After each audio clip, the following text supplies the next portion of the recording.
certainly no less than Senator Gordon.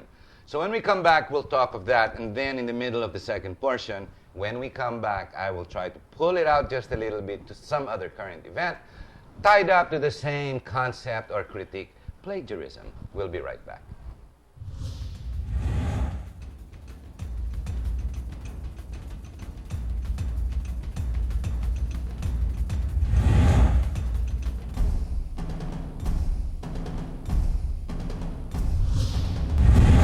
Hello, my name is Harry Tumbuatco. We're back and we're discussing the issue on the new tourism slogan, which is Pilipinas kay ganda versus Wow Philippines. Right before we got on, just about now, we asked exactly what does the meaning ganda, because I found out from a tip from a person saying, ano ibig sabihin kaya ng ganda sa Bombay, sa India? Ang ibig po sabihin niyan pala ay madumi, dirty. So ano sinasabi natin? Pilipinas, dirty. Tama ba yun? Kasi ibig sabihin niya, miski pa paano, miski ikot-ikot mo, dapat naman ma-research, malaman natin what these words mean when you go around. You know, Harry, I'm sorry, I have to... Alam mo, nakakatakot talaga yung mga ganyan because unang-una... Kulang sa aral eh. We have to clean up all the sites, no? Alam mo, saan kinidnap yung tao sa Intramuros, yung grupo, no? Sa Hong Kong. Correct. No? Ayoko nang balikan yan, but when you go to other areas, we're not as clean, no? So, mabuti nga ngayon, there's a dramatic change in our country. Naglilinis ng mga tao ngayon, and that's great, no? Pero marami pa rin lugar na pag pinokus ng camera, talo tayo. So, dapat, ako nung araw, pero fault ng media. ang ginagawa ko na araw sa Olongapo, kahit na yung dump site, pag pumunta doon, dadalhin ko doon yung mga VIPs. Yung mga, sa dump site mo dadalhin? Dump site, dadalhin ko. At papapasukin ko sa bahay at makikita lang malinis yung mga bahay at pinapaar yung mga bata. Sa tabi ng dump site. Oo. Pero, alam mo, ang problema din ng media sa Pilipinas, parang gustong-gusto natin pakita yung mga bata na kahubad, naglalakad sa reels. But that sells the news, yun ang kanila eh. But you know... It does? Well, di ba? Misery, suffering, yan ang part of the human It loves readership? Condition. Well, nakukuhan. Sa ibang bayan, so long as they have it there and we don't see it here, it's fine. Oh my gosh. Diba? Yeah. Well, Diba? let's go into this tourism law. Now, before you put this together, what prompted you to put it together anyway? Before we even do that, let me just finish the wow concept. No? Okay. Pero ganun ang bagsak Kung maganda ang... I will lay the predicate for the law.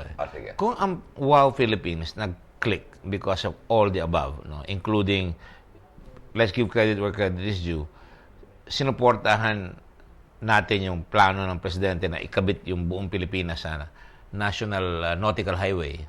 Yes. Kung ikaw mahirap ka, makakasakay ka sa kotse, naka-jeep kayo, Iikot ka ng buong Pilipinas? makakaikot ka. Pero so by far... ferry. Oh, roll on, roll on. At ngayon, hindi ka naman mamasahe sa plano napakamahal, di ba? So, domestic tourism muna ang tinira natin. Kaya kinagat yan. Now, kung ang Wow Philippines nabigyan ng hustong budget, kaya natin talunin ng Malaysia. Mas madaling tandaan yung Wow Philippines kaysa Malaysia Truly Asia. In fact, may plano na kami dyan eh. Ang plano namin, Wow Philippines, more than the usual. Wow Philippines, beyond the usual. Beyond the usual. Pagka tumalon na, Wow Philippines, more than the usual Asia. More than the usual. Di ba? May campaign papunta. May papuntahan, di ba? May direksyon. Kahit na kami lang ang gumawa niyan, pero at least, yung mga... May objectives ka. Yung mga slogan niya, I'll give you credit where credit is due. Sila Guerrero ang gumawa, BBDO. Yung BBDO, more than the usual, at saka yung kwan. Ako, ang akin lang yung Wow Philippines. Ayaw pa nga nila host ng araw yung Wow Philippines. Sabi ko na, andyan na yan eh, gawin nyo na yan. Kasi gusto ko, hindi naman campaign yung Wow Philippines. Yan ang nickname ng Pilipinas. Wow Philippines. Parang, slogan lang. I love New York. I love New York. Parang I love New York. Automatic, alam na kagad, I love New York, di ba? Tama yan. Di ba? So, deliverables are achievable. yung mga permutations, madali na yan. Pero yung pangalan mo Wow Philippines, huwag mo na alisin yun. But Gloria, GMA succeeded in connecting the roads. She was the one who's connected over 6,000 roads. That's why why do you think now Cebu is booming? Why do you think Bohol is booming? Why do you think Palawan is booming? Why do you think Davao is booming? Cagayan de Oro, di ba? Nakita mo yung wild over what? Subic na una kami bago sa tourism. No, but SCTEX made it. It's only made it an hour away. Yeah, but excuse me, even before that. Excuse me. Diyan magyayabang ako. Kung di yung nag-volunteer ng mga tao, naging stakeholder, hindi na curious yung mga taga Maynila. Pumunta sila doon. Kaya naisip namin yung holiday economics. Na pagdating ng holiday, pag Miyerkules, Dalawang araw lang yung Sabado, Linggo. Biyernes, uuwi ka na ng Linggo. Kung Miyerkules ang holiday, ginawa mo Monday, Biyernes ng gabi, aalis ka, pwede ka magbiyahe hanggang Boracay. Babalik ka ng kahit na Tuesday morning, may aeroplano. O kaya, kung nasa biyahe ka, magbibiyahe ka lang, makakabalik ka. So, lahat ng magagawa na mayaman, magagawa na mahirap, na naka-jeep lang sila, pupunta sa Laguna, pupunta sa Batangas, pupunta sa Subic, pupunta sa Mindoro, nagagawa. So, kung may pera lang, na binigay talaga, yun ang sinasabi ko, here is where the seriousness of the president comes in. Or anybody. Kung lalagyan mo ng budget yan, at sinabay mo, habayan mo yung Malaysia, talo yung Malaysia. Kaya natin labas. Kaya natin, because tayo tao ang galing eh. Yung Thailand. tao ng tao, yung ngiti ng tao. Alam mo, meron pa ako isang dine-develop ng araw. Party Town Asia. Party Town Asia. Wow. Di ba? Rojas Boulevard. No, hindi lang Royal Boulevard. Kasi Party everywhere. lahat ng Malaysia, hindi sila makapag-party doon eh. Maraming constrictions yung mga Muslims eh. Meron nga. Singapore, di ka makatune ng gam nung araw. Di nga, alas 2 lang ng umaga. Tayo, palagi tayong para tayong, ayaw natin, nung ko pa sinasabi, dapat mauna tayo sa casino. Anong ginawa? Dati Singapore, strict. Ngayon, punong-puno sila ng casino. Ang lakas sila. China, dyan na buhay. Dyan na buhay. Hele-hele, bago kere, di nahuli tayo. Nahuli tayo. Pero nauna na tayo sana. Pero gusto mo yung Party Town Asia, di ba? Maganda yung Party Because Town Asia. we love to party. We love to sing, we love to dance, we love to boogie. That's So let's right. boogie. And we're a Philippines. singing country. Kung gusto mo, wow Philippines, let's boogie. Di ba? Yeah. Okay ba yan? Mga ganun eh, di ba? Boto ako dyan, boto ako dyan. Sana marami nanonood. Pero Okay. GNN naman, umiikot na yung bumbayan. Yeah. Di ba, miski pa pa. When you nanilolo ko lang created, kita doon, binibiro lang kita. when we created the tourism law, so it prompted you to create a budget.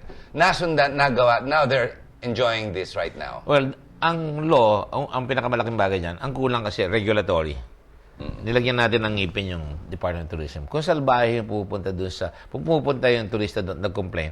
Pagpunta ho namin dyan, nakalagay, ang manok 100 pesos eh. Pagdating sa amin, 200. sisingin lang kaming 300. Kasi Yung alimango, turista. turista. So, kailangan may disiplina.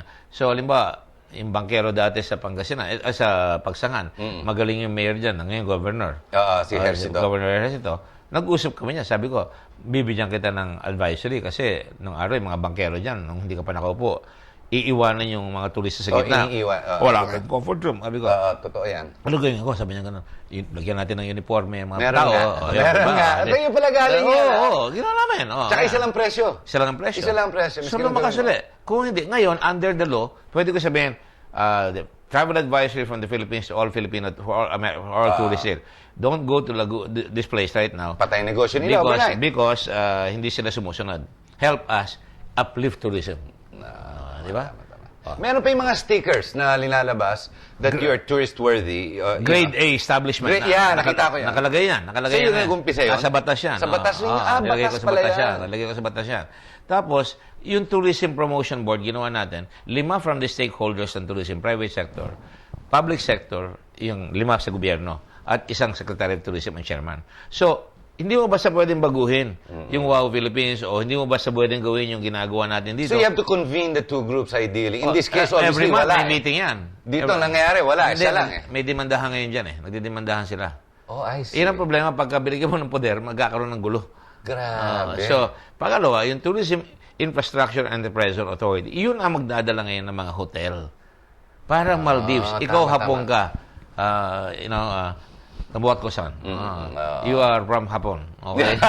You wanna go to beach. Why will you go to Maldives, which is about 9.5 hours? When you come here, When you come to the Philippines, 4 hours. Philippines, 4 hours. Nice weather. Oh, you go, you build on this island. Di ba? You have a nice hotel. Swak ka. Bakit? Sa Maldives, isang island, isang hotel. I know. May pahirapan pa. Biyahe ka ng biyahe sa Saka barko. ang mahal. Ang mahal. I've been So to the ito, Maldives. pagbaba mo, ito na. Yan na yan, di ba? I've been in Maldives. It's Oh, yeah. difficult. No, but dito, it's also the people. I think the attraction in the Philippines. When you say, That's correct. Yung nga lang, ang it's counter-discipline. Yung gwapo, smiling face. Like kung ako sa Boracay is overdeveloped. Kung ako yan, hindi kayang gawin ng Secretary of Tourism dahil dapat ang Presidente ang gagawa niyan. Discipline it because that's a national treasure. Dapat susunod sa master plan. Huwag ka magpapatira ng tao doon. Kasi pag nagkarpentero yung mga tao doon, Wala hotel, na. hindi na aalis. Magta-tricycle na, umuuso. Ganun na nangyari. So, dapat nakatira sila sa Katiklan. Meron kang murang ferry. Pabalik-balik. In So, fact, pwede mo limiting nang the ilibre yung ferry ngayon eh. Basta lang maganda palagi yung isla. Then you can jack up the prices. Di ba? Yun ang wow Philippines. Yun ang wow. Hindi lang pera. Ngunit tinataas mo yung kultura through regulation. Pangalawa, yung Which is tourism